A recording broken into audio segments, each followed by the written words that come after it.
Una vera bomba è esplosa questa sera a Napoli, e i tifosi sono già in fermento. Sì, siamo tornati con un nuovo aggiornamento caldo, pieno di aspettative e mistero, sul nostro amato Napoli.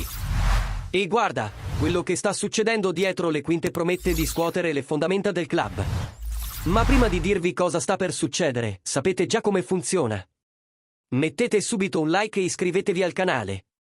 Perché qui riceverete tutte le notizie in anteprima e con l'intensità che meritate. Ora fate un respiro profondo, perché dietro le quinte del Napoli l'atmosfera è bollente. Qualcosa di grande si sta preparando nei corridoi del club e, se tutto sarà confermato, questa notizia potrebbe cambiare completamente il corso della stagione. Allacciate le cinture, perché quello che sta per arrivare promette di scuotere tutto il panorama calcistico italiano.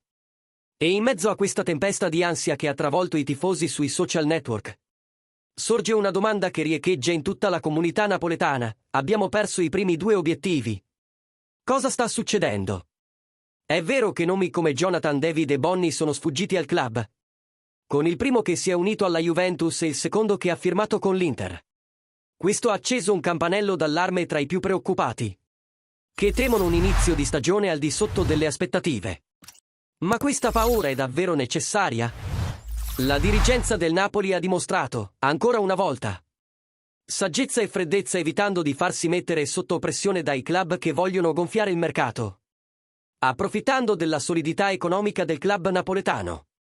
Mentre molti si preoccupano dei tempi degli acquisti, dietro le quinte la strategia è chiara. Agire con intelligenza, senza cedere alle pressioni, e cercare nomi che aggiungano davvero valore al progetto di Antonio Conte. E gli imminenti arrivi di Bokema e Noah Lang ne sono la prova. Il difensore rafforzerà la retroguardia, mentre l'ala offensiva olandese, molto richiesta da Conte, darà un nuovo volto al reparto offensivo. La prestagione si avvicina.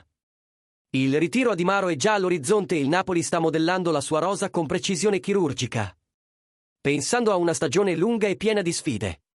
Il momento richiede equilibrio e fiducia, non disperazione. Ma ora vogliamo sentire la tua opinione, tifoso del Napoli. Credi che il club stia facendo le scelte giuste, dando priorità alla calma e all'intelligenza nelle trattative? L'arrivo di Bokema e Noah Lang è sufficiente per rafforzare la nostra rosa o manca ancora qualcosa? Scrivilo qui nei commenti, perché la tua opinione è fondamentale.